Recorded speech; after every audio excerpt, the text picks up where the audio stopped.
T G ഇപ്പോൾ doctor Keshava Balaram Hedgewar RSSൻ്റെ സ്ഥാപകൻ, അദ്ദേഹത്തെ പറ്റിയുള്ള ചർച്ചകൾ കഴിഞ്ഞൊരു ഒരാഴ്ചയായിട്ട് നടക്കുന്നുണ്ട്. ഈ പാലക്കാട് അവിടുത്തെ ഒരു സ്ഥാപനത്തിൻ്റെ പേരിടലുമായിട്ട് ബന്ധപ്പെട്ടും ഇപ്പോൾ കൊല്ലത്ത് ഒരു കുടമാറ്റത്തിൻ്റെ ഭാഗമായിട്ടും അങ്ങനെ അതൊക്കെ മറ്റൊരു വശമാണ്. പക്ഷേ ഈ ഡോക്ടർ ഹെഡ്ഗേവാർ എന്ന് പറയുന്ന RSSൻ്റെ സ്ഥാപകനെക്കുറിച്ച് കേരളത്തിൽ പലർക്കും, പ്രത്യേകിച്ച് മാധ്യമപ്രവർത്തകർക്ക് വലിയ അറിവില്ല എന്ന് തോന്നുന്നു.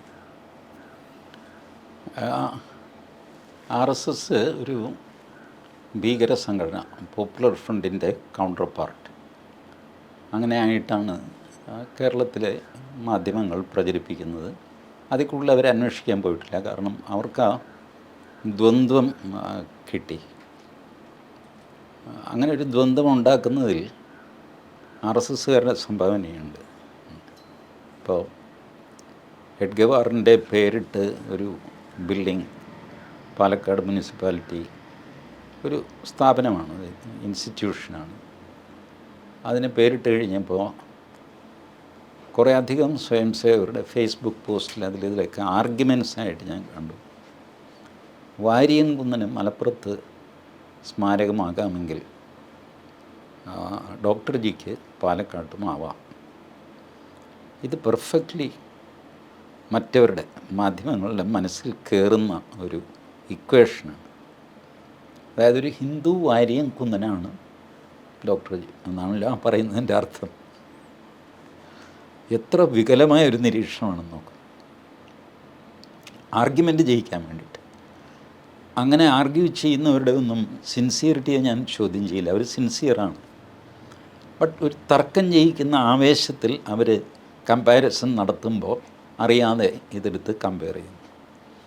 അപ്പം മറ്റുള്ളവരുടെ മനസ്സിൽ ഉറച്ചു, ഇവിടെ വാരിയംകുന്നൻ, ഇവിടെ കേശവ ബലറാം ഹെഡ്ഗേവാർ. എന്തൊരു ഗതികളിൽ പോയി ചാടി നോക്കും. ഈ വിവാദമുണ്ടാക്കിയിട്ട് എന്തെങ്കിലും ഒരു കാര്യം നേടാം എന്ന് വിചാരിക്കുന്നത് ഒരു രാഷ്ട്രീയ പ്രവർത്തനമാണ്. അത് സംഘപ്രവർത്തനമല്ല. വിവാദമുണ്ടാക്കുന്നതേ സംഘത്തിൻ്റെ ജോലിയല്ല. വിവാദങ്ങൾ ഒഴിവാക്കുക എന്നുള്ളതാണ് സംഘം എന്നും കൈക്കൊണ്ടിട്ടുള്ള ഒരു പദ്ധതി. ഇതിങ്ങനെ ഒരു പദ്ധതി ആവിഷ്കരിക്കാനുള്ള കാരണം വിവാദങ്ങളാണ്. അതായത് ഡോക്ടർ ജി വിപ്ലവകാരിയായിരുന്നു. ബോംബ് വയ്ക്കുക, ട്രെയിൻ മറിച്ചിടുക, ബ്രിട്ടീഷുകാരെ എങ്ങനെയെങ്കിലും കെണിയിൽപ്പെടുത്തി കൊന്നുകളയുക, ഇങ്ങനെയൊക്കെ. അനുശീലൻ സമിതി, അതിനകത്ത് പിൽക്കാലത്ത് കമ്മ്യൂണിസ്റ്റുകാരായി മാറിയവർ വരെ ഉണ്ടായിരുന്നു കേട്ടോ അനുശീലൻ സമിതിയിൽ. മഹർഷി അരവിന്ദൻ അനുശീലൻ സമിതിയിലുണ്ടായിരുന്നു. അപ്പോൾ ഇങ്ങനെയുള്ള ചെറുപ്പക്കാരായ വൻ വിപ്ലവകാരികൾ പക്ഷേ തോറ്റ് തുന്നം പാടി നാശമായി ബ്രിട്ടീഷുകാരുടെ ഓപ്പറേഷനിൽ. കുറേ പേര് ജയിലിൽ പോയി, കുറേ പേര് നാടുകടത്തപ്പെട്ടു, കുറേ പേര് ഒളിച്ച് ജീവിക്കാൻ തുടങ്ങി. നിവൃത്തിയില്ല. അപ്പോൾ ഒറ്റപ്പെട്ട വിപ്ലവ പ്രവർത്തനം കൊണ്ട് ഒരു കാര്യവും സാധിക്കില്ല എന്ന് ഡോക്ടർ ജി അനുഭവത്തിലൂടെ മനസ്സിലാക്കി. തിരിച്ച് നാഗ്പൂർ വന്നു. ഇപ്പോൾ ഈ പൊതുപ്രവർത്തന മൈൻഡ് സെറ്റുള്ളവർ, പബ്ലിക് മൈൻഡ് ഉള്ളവർക്ക് വെറുതെ ഇരിക്കാൻ പറ്റില്ല. ഡോക്ടർ ജി കോൺഗ്രസ്സിൽ ചേർന്നു. കോൺഗ്രസ്സാണ് അന്ന് ഈ സ്വാതന്ത്ര്യ സമരം ചെയ്യുന്ന ഒരു പ്ലാറ്റ്ഫോം കോൺഗ്രസ്സാണ്. ഇപ്പോൾ കാണുന്ന കോൺഗ്രസ് പാർട്ടിയല്ല, അന്ന് കോൺഗ്രസ് ഈസ് എ പ്ലാറ്റ്ഫോം. അപ്പോൾ ഒരാൾ കോൺഗ്രസ്സിൽ ചേരും, അയാൾ ഹിന്ദു മഹാസഭയിൽ അംഗമായിരിക്കും, റോട്ടറി ക്ലബ്ബിൽ അംഗമായിരിക്കും, പല സ്ഥലത്ത് അംഗമായിരിക്കും. സ്വാതന്ത്ര്യ സമരത്തിൻ്റെ കാര്യത്തിൽ കോൺഗ്രസ് ഇതിൽ ചേരും. അങ്ങനെ ഒരു കോമൺ പ്ലാറ്റ്ഫോം. ഡോക്ടർ ജിയും അതിൽ പോയി പലവിധ സമരപരിപാടികൾ ഒക്കെ ആയിട്ട് വിദർഭ പ്രദേശ് കോൺഗ്രസ് ജനറൽ സെക്രട്ടറി ആയിരുന്നു ഡോക്ടർ ജി, മരണം വരെ. 1925 RSS സ്ഥാപിച്ചു. പക്ഷേ കോൺഗ്രസ്സിൽ നിന്ന് രാജിവെക്കുകയോ കോൺഗ്രസ് പുറത്താക്കുകയോ ചെയ്തില്ല. കാരണം കോൺഗ്രസ് വേറൊരു പ്ലാറ്റ്ഫോമാണ്, RSS ഒരു പോസിറ്റീവ് പ്ലാറ്റ്ഫോമാണ്. സമരം ചെയ്യാൻ ഡോക്ടർ ജി എന്ത് ചെയ്തു? സർസംഘചാലക് പദവി ഉപേക്ഷിച്ച് ഒരു പരാഞ്ച്പേ എന്ന് പറഞ്ഞ ഒരാളിനെ ഏൽപ്പിച്ചിട്ട് സമരത്തിന് പോയി. അവിടെ പോയി ജയിലിലായി. 1.5-2 വർഷം കഴിഞ്ഞ് തിരിച്ചു വന്നു. പരാഞ്ജപേയി തിരിച്ച് സർസംഘചാലക് പദവി ഡോക്ടർ ജിക്ക് കൊടുത്തു. നമ്മൾ സാധാരണ 2ാം സർസംഘചാലക് എന്ന് പറയാറില്ലേ ഗുരുജിയെ. വാസ്തവത്തിൽ 2ാം സർസംഘചാലക് ടെക്നിക്കലി പറഞ്ഞാൽ പരാഞ്ജപേയാണ് ആണല്ലോ. അദ്ദേഹത്തെ ഏൽപ്പിച്ചു സർസംഘചാലക് സ്ഥാനം. എന്നിട്ട് പോയി തിരിച്ചു വന്നു, വീണ്ടും അദ്ദേഹത്തിൽ നിന്ന് വാങ്ങിച്ചു. അപ്പോൾ ആ ഡോക്ടർ ജി 3ാം സർസംഘചാലകായി, ഗുരുജി 4ാം സർസംഘചാലകായി. സാങ്കേതികമായിട്ട് എനിവേ അത് പോട്ടെ, നമ്മൾ ആ ഒരു പീരീഡ് കണക്ക് കൂട്ടാറില്ല. പരാഞ്ജപേയി ഒരു സ്റ്റോപ്പ് ഗ്യാപ്പ് അറേഞ്ച്മെൻ്റ് ആയിരുന്നില്ല, അതുകൊണ്ട് ആരും അത് കൂട്ടാറില്ല. പ്രധാനമന്ത്രിയായിട്ട് 1-2 തവണ ഗുൽസാരിലാൽ നന്ദ സത്യപ്രതിജ്ഞ ചെയ്തിട്ടുണ്ട്. പക്ഷേ അദ്ദേഹത്തെ പ്രധാനമന്ത്രിയായിട്ട് കൂട്ടാറില്ല. മുൻ പ്രധാനമന്ത്രിമാർ എന്ന് പറയുന്ന ലിസ്റ്റിൽ അദ്ദേഹത്തിൻ്റെ പേരില്ല. സ്റ്റോപ്പ് ഗ്യാപ്പ് അറേഞ്ച്മെൻ്റാണ്. അതുകൊണ്ട് ഞാൻ പറഞ്ഞു വന്നപ്പോൾ ഇൻസിഡൻ്റലി ഇത് പറഞ്ഞതേ ഉള്ളൂ. How RSS was detach from politics. ഇത് കാണിക്കാൻ വേണ്ടിയിട്ടാണ് ഞാൻ ഈ സംഭവ കഥ പറഞ്ഞത്, അല്ലാതെ എത്രാമത്തെ സർസംഘചാലകം എന്നുള്ള ചർച്ചയ്ക്ക് വേണ്ടിയിട്ടല്ല. അങ്ങനെ രാഷ്ട്രീയവുമായിട്ട് വേറിട്ട് പോസിറ്റീവ് കാര്യങ്ങൾ മാത്രം ചെയ്യുന്ന ഒരു സംഘടന.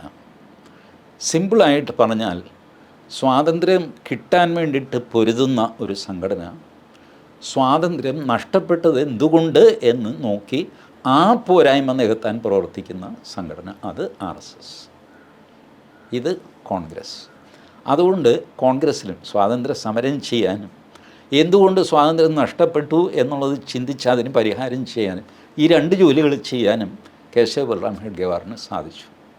ബട്ട് ഒന്ന് മറ്റൊന്നുമായിട്ട് കൂട്ടിക്കുഴച്ചില്ല. കാരണം ഒന്ന് പോസിറ്റീവാണ്, മറ്റേത് നമ്മൾ എന്തൊക്കെ പറഞ്ഞു കഴിഞ്ഞാലും ഒരു നെഗറ്റീവ് പ്രവർത്തനമാണ്.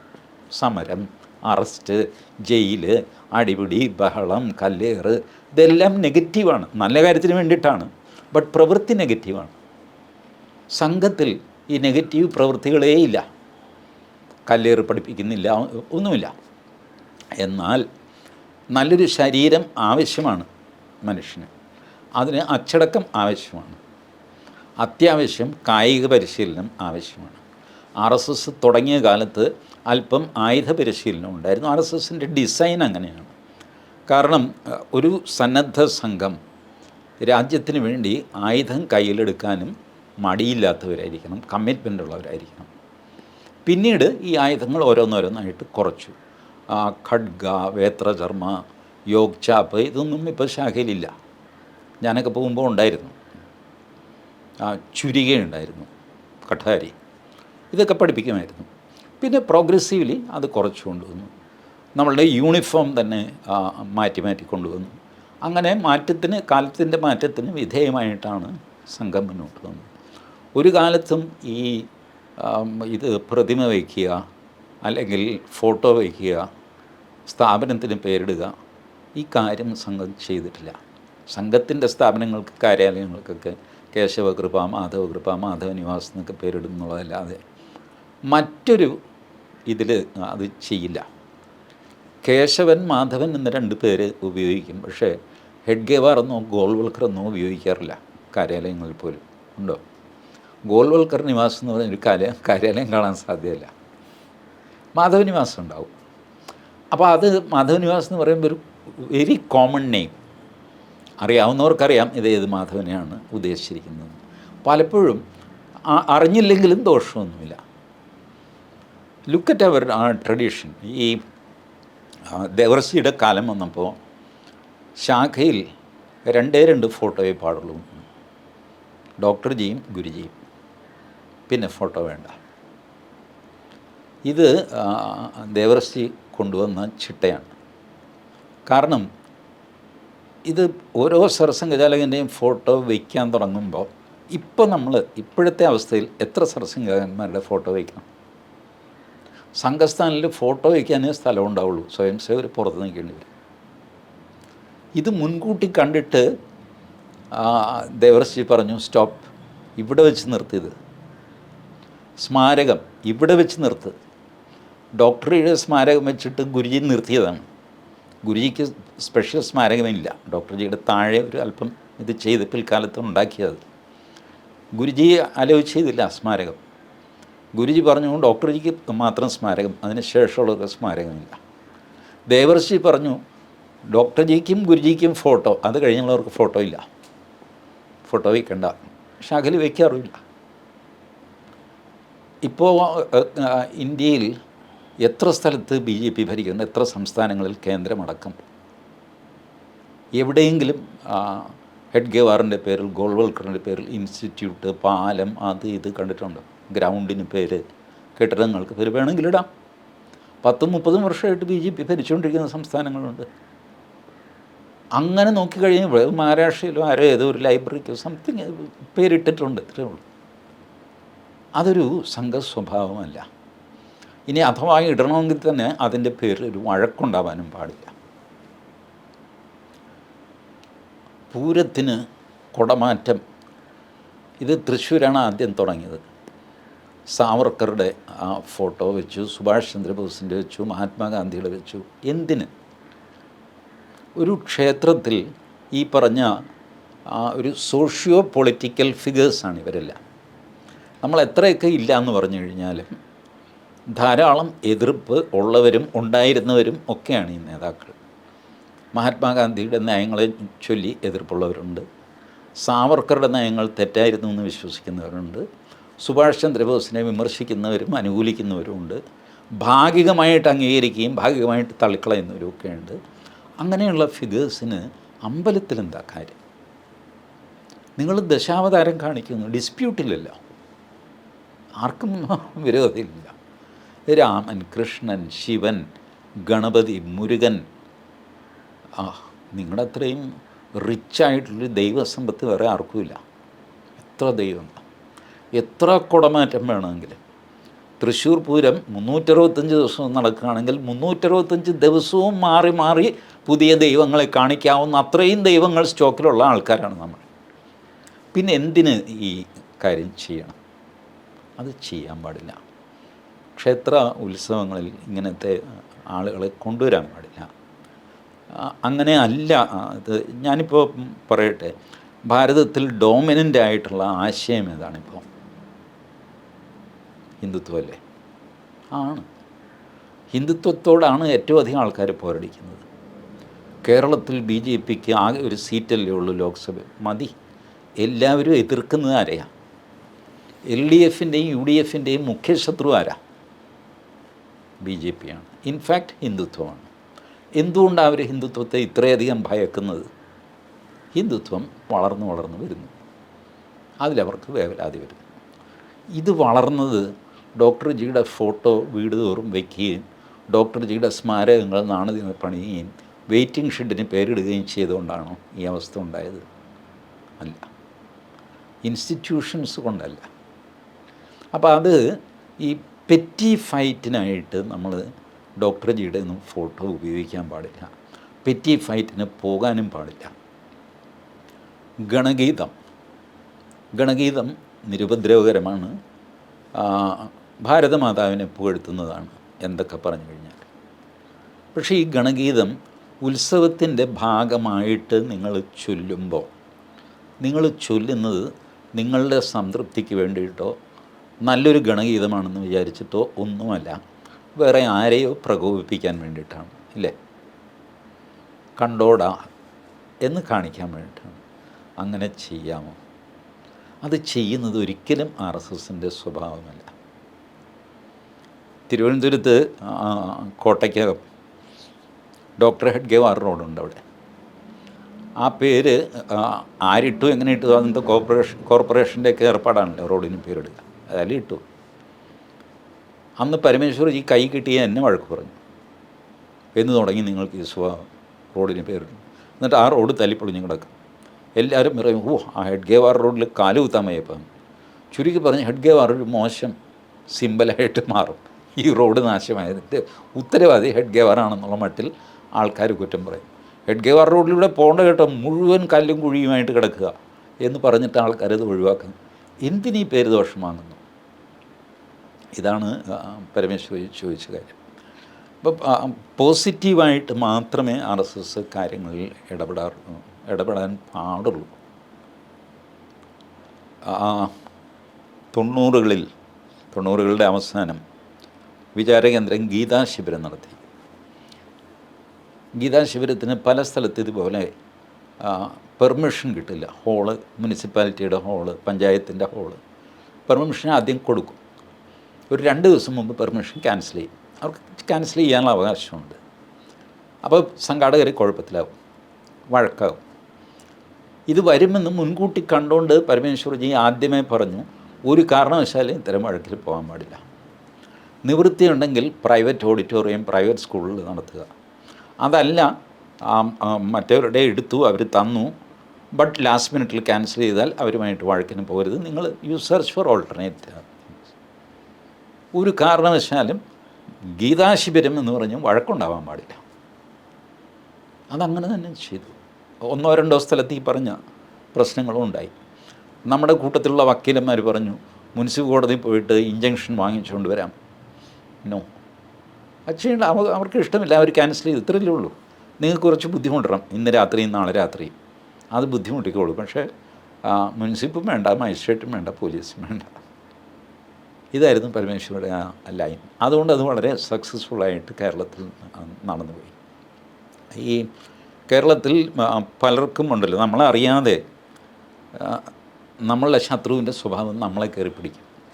നിരന്തരം ഗുസ്തി പിടിക്കുമ്പോൾ അയാളെ തോൽപ്പിക്കാനുള്ള ടെക്നിക്സ് ആവിഷ്കരിച്ച് അങ്ങനെ മെല്ലെ അയാളുടെ കുറേ സ്വഭാവം നമുക്ക് വന്നു പോകും. അപ്പോൾ അങ്ങനെ വരുന്നുണ്ടോ എന്ന് ഇടയ്ക്കിടയ്ക്ക് പരിശോധിച്ചിട്ട് ആ സ്വഭാവം എടുത്തു കളയേണ്ടതാണ് നമ്മൾ. അത് സ്വാഭാവികമായിട്ട് കയറി വരുന്നതാണ്. അത് മനഃപൂർവ്വം നമ്മൾ എടുത്തു കളയണം. ഇല്ലെങ്കിൽ ഒരു മാർക്സിസ്റ്റ് പാർട്ടി അവരുടെ കൊടിയുടെ നിറം ചുവപ്പ്, വേറൊരു മാർക്സിസ്റ്റ് പാർട്ടി അവരുടെ കൊടി ഈ കോൺഗ്രസിൻ്റെ കൊടി, വേറൊരു മാർക്സിസ്റ്റ് പാർട്ടി അവരുടെ കൊടി BJPയുടെ കൊടിയാണ്. Structurally all are same. Waiting ഷെഡിന് വഴക്കുണ്ടാക്കുക, വഴിയിൽ കൊടി നാട്ടിയിട്ട് അതിന് വഴക്കുണ്ടാക്കുക, അതിലാരെങ്കിലും ഒരു സൈക്കിൾ കൊണ്ടുപോയി ഇടിച്ചു എന്ന് പറഞ്ഞിട്ട് കൊടി പറിച്ചു അതിന് ബഹളം വയ്ക്കുക. ഇങ്ങനെയായിട്ട് കുറെ എല്ലാവരും പ്രവർത്തിക്കുന്ന തലത്തിൽ മാർക്സിസ്റ്റുകാരാവുക. അത് സമ്മതിച്ചു കൊടുക്കാൻ പറ്റില്ല. മാർക്സിസ്റ്റുകാരിങ്ങനെ ചെയ്തിട്ടാണ് അവർ കേരളത്തിൻ്റെ ഒരു മൂലയ്ക്ക്. ഇവിടെ നമുക്കല്ലേ ഇത് വലിയൊരു സാധനം. ഡൽഹിയിൽ പോയി ചോദിച്ചേ, നാഗാലാൻഡിൻ്റെ മുഖ്യമന്ത്രി ആരാന്ന് ചോദിച്ചാൽ വായുജ്യത്തിന് അറിയാമോ? ഇല്ലല്ലോ. ഇതേ അവസ്ഥയാണ് കേരള മുഖ്യമന്ത്രിക്ക് ഡൽഹിയിൽ. ഞാൻ ചോദിച്ചിട്ടുണ്ട്, കേരളസേ. അപ്പം ഞാൻ പറഞ്ഞു, ഞങ്ങളുടെ കേരള മുഖ്യമന്ത്രിയുടെ പേരെന്ന് പറഞ്ഞേ. മാലൂം നെയ് യാർ ക്യാ കുച്ച് തോ ഐ ഡോണ്ട് നോ, ഗൂഗിളിൽ. ശരിയാണ്. കാരണം നമുക്കിവിടെ നാഗാലാൻഡ്, മേഘാലയ നമുക്ക് ഗൂഗിൾ ചെയ്തല്ലേ മുഖ്യമന്ത്രിയുടെ പേര് കണ്ടുപിടിക്കുന്നത്. അതുപോലെയാണ് ഡൽഹിയിൽ, കാശ്മീരിൽ, പഞ്ചാബിലൊക്കെ ഇരിക്കുന്നവർക്ക് കേരളം. ഞാൻ പഞ്ചാബിൽ പ്രത്യേകിച്ച് അന്വേഷിച്ചു. കേരളത്തിൽ വലിയ പൊട്ടിത്തെറി ഉണ്ടാക്കിയതാണല്ലോ ശബരിമല സംഭവം. ഞാൻ പഞ്ചാബ് ഹൈക്കോടതിയിൽ എനിക്ക് പരിചയമുള്ളൊരു വക്കീലിനെ വിളിച്ച് ചോദിച്ചു. പുള്ളി പറഞ്ഞു, കുച്ച് ശബരിമല ഒരു സിംഗിൾ കോളം വാർത്ത, അവിടുത്തെ വലിയ പത്രമായ പഞ്ചാബ് കേസരി, അതിൽ ലാസ്റ്റ് പേജിൽ ഒരു സിംഗിൾ കോളം വാർത്ത, unrest in Kerala over temple entry. ഇതാണ് ഇംഗ്ലീഷ് തർജ്ജമ, പഞ്ചാബിയിലാണത്. പുള്ളി എനിക്ക് തർജ്ജമ ചെയ്ത് പറഞ്ഞു, ടൈറ്റിൽ ഇത്രയാണ്, unrest in Kerala over temple entry എന്ന് പറഞ്ഞിട്ട് ചെറിയൊരു കോളം. നമ്മളെത്ര ചെറുതാണ് അവർ നോക്കുമ്പോൾ, അവരെത്ര ചെറുതാണ് നമ്മൾ നോക്കുമ്പോൾ. ഇപ്പം ഇവിടെയാണ് നമുക്ക് ഈ മാർക്സിസ്റ്റ് പാർട്ടി എല്ലാം അവർ കൊണ്ടുപോയി. ഒന്നും കൊണ്ടുപോയിട്ടൊന്നുമില്ല, അതൊക്കെ ഇവിടെ തന്നെ ഉണ്ട്. ഓൾ ഇന്ത്യ പിക്ചർ എടുത്തു കഴിഞ്ഞാലാണല്ലോ, it's a very small thing. കമ്മ്യൂണിസമൊക്കെ നഷ്ടപ്പെട്ട് ഇപ്പോൾ കമ്മ്യൂണിസ്റ്റ് പാർട്ടി എന്ന് പറഞ്ഞിട്ട് കുറേ അഴിമതിക്കാരും കാട്ടയന്മാരും നാട്ടിൽ കൊള്ളാവുന്ന പണക്കാരൊക്കെയാണല്ലോ ഇപ്പോൾ പാർട്ടി നടത്തുന്നത്. അവരെ പേടിച്ചിട്ട് നമ്മൾ നമ്മുടെ പ്രിൻസിപ്പിൾസ് കളഞ്ഞു വിളിക്കാൻ പാടില്ല എന്നാണ് എൻ്റെ അഭിപ്രായം. ബട്ട് ഇപ്പോൾ ഞാനിത് പറയുമ്പോൾ ആ ഡിസ്പ്യൂട്ടിൽ പെട്ട സ്വയം സേവകർക്ക് വിഷമം തോന്നും. ഈ ചേട്ടൻ നമ്മളെ തള്ളി പറയുന്നു. ഞാൻ അത് തള്ളി പറയുകയല്ല, കാരണം ഡിസ്പ്യൂട്ടിൽ പെട്ടു, അവർക്കിനി അത് ജയിച്ചേ മതിയാവും. അത് അവർ നടത്തിക്കോട്ടെ, അതിൽ തെറ്റില്ല. ബട്ട് ഫർദർ ഇതുപോലത്തെ സാധനങ്ങൾ ഉണ്ടാവാതിരിക്കുകയാണ്, അതാണ് സംഘത്തിൻ്റെ സ്വയം സേവകർ ചെയ്യേണ്ടതെന്ന് എനിക്ക് തോന്നുന്നു. എൻ്റെ അഭിപ്രായം മാത്രമാണ്. ഞാൻ ഒരു സംഘത്തിൻ്റെ വക്താവോ അങ്ങനെയൊന്നുമല്ല. ഈ ഡോക്ടർ ജിയെക്കുറിച്ച് എന്നാലും അറിയേണ്ടതല്ലേ സമൂഹം കുറച്ചുകൂടെയൊക്കെ? അറിയേണ്ടതാണ്. ഡോക്ടർ ജിയെക്കുറിച്ച് അറിയാൻ പ്രസംഗങ്ങൾ, കത്തുകൾ എന്ന് പറയുന്ന ചെറിയൊരു പുസ്തകമുണ്ട്. ഒരുപാട് സ്വയം സേവകർ അത് അവഗണിക്കുന്നത് ഞാൻ കണ്ടിട്ടുണ്ട്. ചെറിയ പുസ്തകമാണ്, 15 രൂപയായിരുന്നു വില. ഇപ്പോൾ വല്ല 20 കൊല്ലം ആയി കാണാം, അതിൽ കൂടുതലാവാൻ വേണ്ടി. ഡോക്ടർ ജിയുടെ പ്രസംഗങ്ങൾ, കത്തുകൾ എന്ന് പറയുന്നത് ഡോക്ടർ ജിക്ക് വന്ന കത്തിന് ഡോക്ടർ ജി കൊടുത്ത മറുപടികളാണ്. അതിനകത്തെ ഒരു മറുപടി ഈ വിവാദം സംബന്ധിച്ചാണ്. ഒരു പത്രത്തിൽ RSSനെതിരെ നിരന്തരം ലേഖനങ്ങൾ വരുന്നു, ഒരു പരമ്പര തന്നെ വന്നു. ഡോക്ടർ ജി സ്ഥലത്തില്ല, നാഗ്പൂരാണ് സംഭവം നടക്കുന്നത്. അപ്പോൾ ഡോക്ടർ ജിക്ക് കത്ത് വരുന്നു, ഇങ്ങനെയൊക്കെ എഴുതി ഡോക്ടർ ജി നമ്മളെപ്പറ്റി ഇങ്ങനെ എഴുതി, അങ്ങനെ എഴുതി, അതെഴുതി, ഇതെഴുതി എന്നൊക്കെ പറഞ്ഞിട്ട് വലിയ വിമർശനം. ഡോക്ടർ ജി മറുപടി അയച്ചു, ഒരു കുഴപ്പമില്ല, രാജ്യമൊക്കെ നന്നായിട്ടൊക്കെ നടക്കുന്നുണ്ട്, ഒരു പത്രം നിങ്ങളെ ശല്യം ചെയ്യുന്നു, ഇത്രയല്ലേ ഉള്ളൂ. ഒന്നുകിൽ അത് വായിക്കാതിരിക്കുക, അല്ലെങ്കിൽ അത് വായിച്ച് ചിരിക്കുക. 2 കാര്യങ്ങൾ നിങ്ങൾക്ക് ചെയ്യാം, വായിച്ച് ചിരിക്കാം. നമ്മളെപ്പറ്റി വല്ലവരും എന്തെങ്കിലും എഴുതി കഴിഞ്ഞാൽ നിങ്ങൾ ഇത്ര പരിഭ്രമിക്കേണ്ട കാര്യം എന്താ? ഈ രീതിയിൽ ബേസിക് കാഴ്ചപ്പാടുകൾ തരുന്ന ഡോക്ടർ ജിയുടെ കത്തുകൾ അതൊരു അമൂല്യ സമാഹാരമാണ്. 1925 സംഘസ്ഥാപനം. 27 എനിക്ക് തോന്നുന്നു ദുർഗാപൂജയോ രാമനവമിയോ ഒക്കെ. ഹിന്ദുക്കൾ ഏത് ഘോഷയാത്രയുമായിട്ട് ഇറങ്ങിയാലും തലയുള്ളൂ നാഗ്പൂരിലാണ്.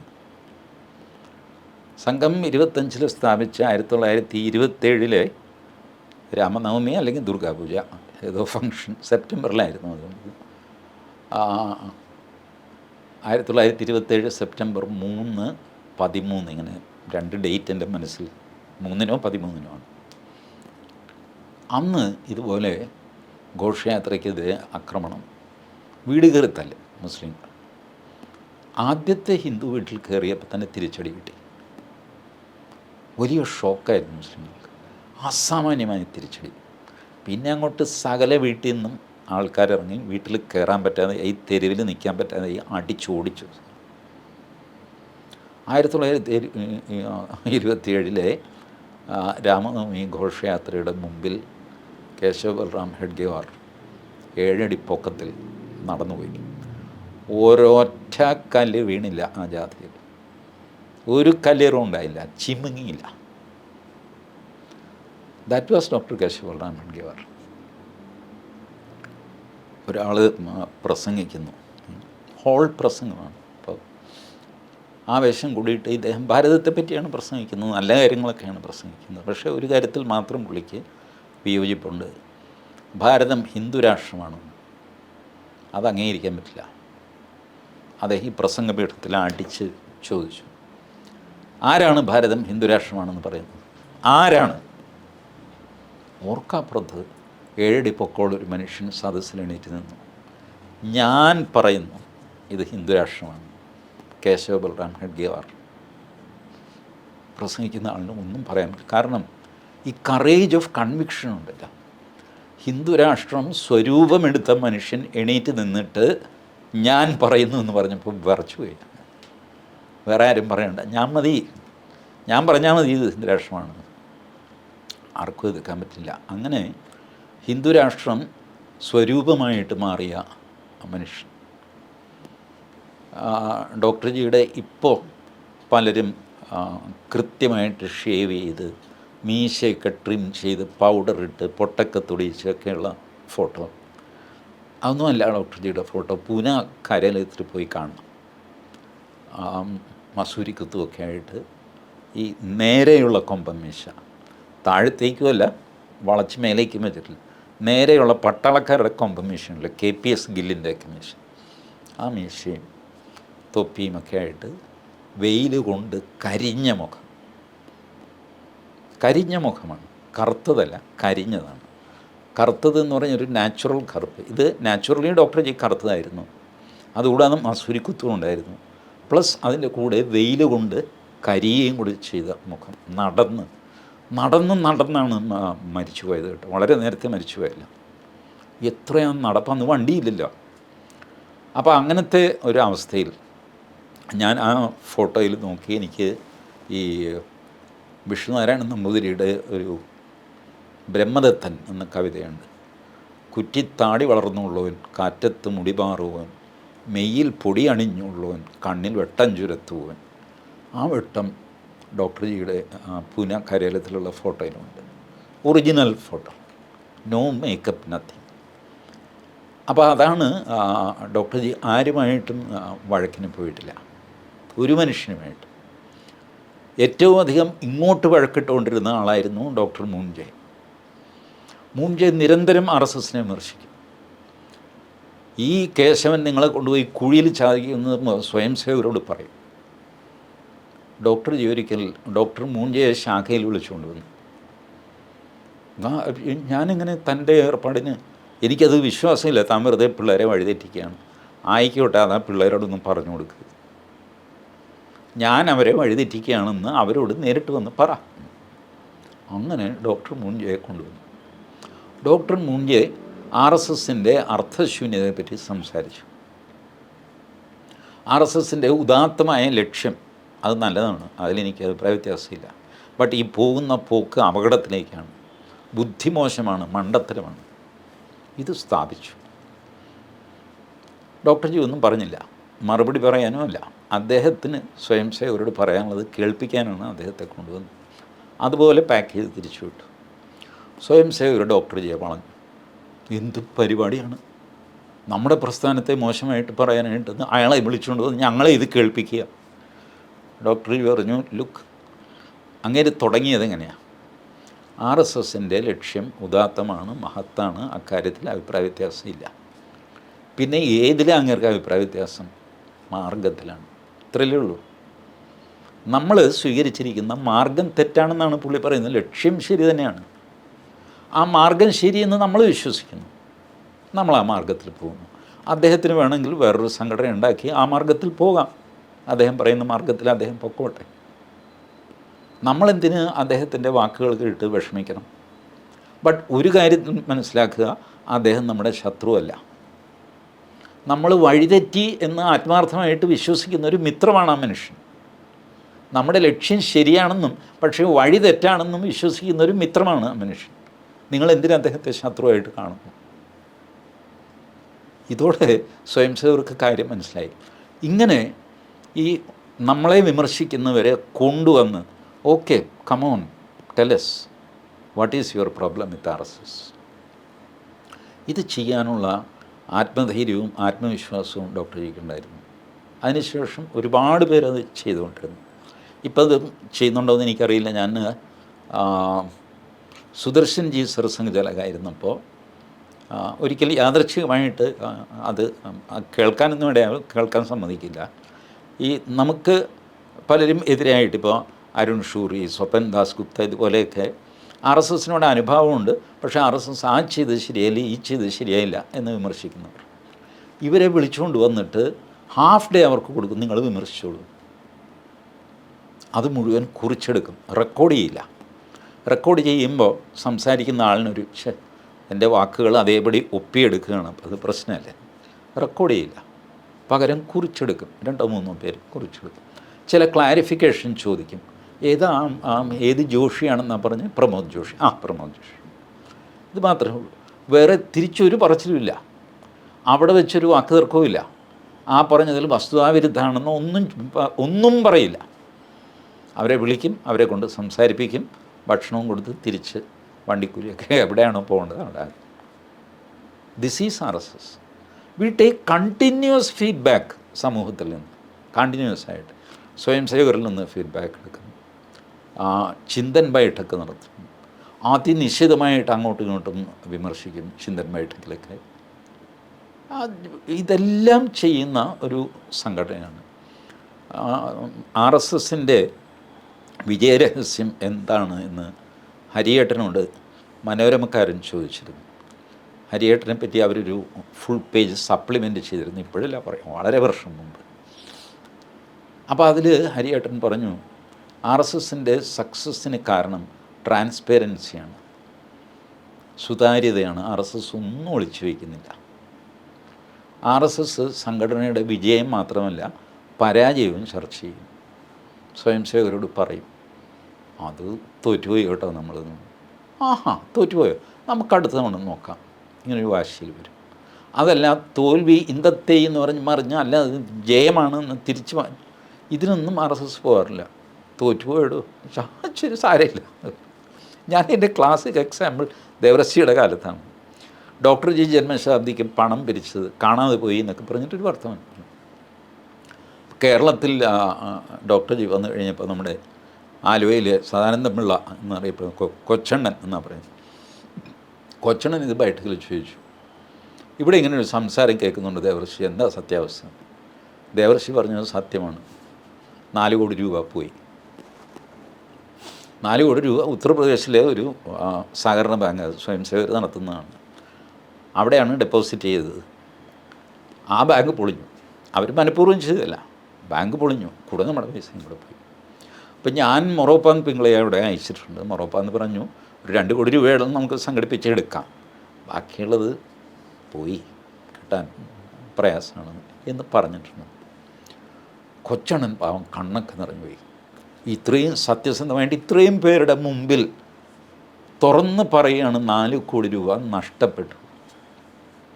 വേറെ ഏതെങ്കിലും സംഘടനയുടെ തലവൻ പറയുക, അപ്പോൾ പറയാം അതങ്ങനെ ഓഡിറ്റ് റിപ്പോർട്ട് നോക്കട്ടെ ഞാൻ പിന്നെ പറയാം എന്നൊക്കെ പറഞ്ഞിട്ട്. മാത്രമല്ല, ഇങ്ങനൊരു ചോദ്യം ചോദിക്കാൻ ആരും ധൈര്യപ്പെടില്ല വേറൊരു സംഘടനയിൽ. ബട്ട് ഇവിടെ ചോദിക്കാം, സർസംഘചാലകനോട് ചോദിക്കാം ധൈര്യമായിട്ട്. കൊച്ചണ്ണൻ പറഞ്ഞത് എന്താണെന്നറിയാമോ? ദേവറശ്ജി, എനിക്ക് സന്തോഷമായി, പോയത് പോട്ടെ, 4 പോയെങ്കിൽ 8 ഞങ്ങൾ പിരിച്ചു തരാം, 8 കോടി പിരിച്ചു തരാം. ആരോടും ചോദിക്കാതെ ഒരു വാഗ്ദാനം അങ്ങോട്ട് കൊടുക്കുകയാണ്. That is RSS. അപ്പോൾ ഇത്രയും ട്രാൻസ്പെറൻ്റ് ആയിട്ട് ഈ സംഘടന കെട്ടിപ്പടുത്ത ആളിൻ്റെ കാഴ്ചപ്പാടില്ല. അതാണല്ലോ ഡൗൺ ദ ലൈൻ ഈ പ്രവർത്തനമെല്ലാം. ഇതിനെല്ലാം മാർഗദർശിയായിട്ട് നിന്നത് ഡോക്ടർ ജി തന്നെയാണ്. You have to be transparent, നിങ്ങൾക്ക് ശത്രുക്കളില്ല, നിങ്ങൾ വഴിതെറ്റി എന്ന് വിശ്വസിക്കുന്ന മിത്രങ്ങൾ മാത്രമേ നിങ്ങൾക്കുള്ളൂ. ഈ വഴി പോണ്ട എന്ന് പറഞ്ഞ് നമ്മളെ പിടിച്ച് പുറകോട്ട് വലിക്കുന്നത് നമ്മളോടുള്ള സ്നേഹം കൊണ്ടാണ്, വിരോധം കൊണ്ടല്ല. ഭൂരിഭാഗം പേരും ആലോചിച്ച് നോക്കും. ഒരുപാട് നമ്മുടെ ശത്രുക്കൾ എന്ന് നമ്മൾ വിചാരിക്കുന്നവർ, അവരെ സൂക്ഷ്മമായിട്ട് നമ്മൾ നിരീക്ഷിച്ച് കഴിഞ്ഞാൽ അവർ നമ്മുടെ മിത്രങ്ങളാണ്. ചിലർ പറയും, നിങ്ങൾ പറയുന്നതല്ല കേട്ടോ ഹിന്ദുത്വം ശരിക്കും, അതിനകത്ത് ഇതുകൂടെ വരണ്ടേ എന്ന് പറയുമ്പോൾ നമ്മൾ ആലോചിക്കും, ശരിയാണല്ലോ, ഇതും കൂടെ ചേർത്തല്ലേ ഞാൻ പറയുന്നത്, ഇതെന്താ വിട്ടുപോയത്? അപ്പോൾ ആ മനുഷ്യൻ വിമർശിക്കുന്ന ഭാഷ വേറെ ആയിരിക്കും, അയാളുടെ ഉള്ളിലെന്താ. വൈജിത്ത് കുറച്ചുകൂടെ ഭംഗിയായിട്ട് പെർഫോം ചെയ്യണം, ഈ ഒരു പോയിൻ്റ് കൂടെ പറയണം എന്നുള്ളതാണ്. അത് അയാൾ പറഞ്ഞു വന്നു കഴിഞ്ഞപ്പോൾ അല്പം രൂക്ഷമായി പോയി, അപ്പം വഴക്കിട്ട് പിന്നെ അയാൾ ശത്രുവായിട്ട് പ്രഖ്യാപിച്ചു. ഇങ്ങനെ ചെയ്യാൻ പാടില്ല. സർവ്വസമ്മതമായിട്ട് ഡോക്ടർ ജിയുടെ പേര് വരുന്ന ഒരു ദിവസം വരും. ഇപ്പം തന്നെ അത് വന്നു കഴിഞ്ഞു. അതുകൊണ്ട് ഇത്തരം വിവാദങ്ങളിൽ പോയി ചാടാതിരിക്കുക എന്നുള്ളതാണ് പ്രാഥമികമായിട്ട് സ്വയം സേവകർ ചെയ്യേണ്ടത് എന്ന് ഞാൻ കരുതുന്നു.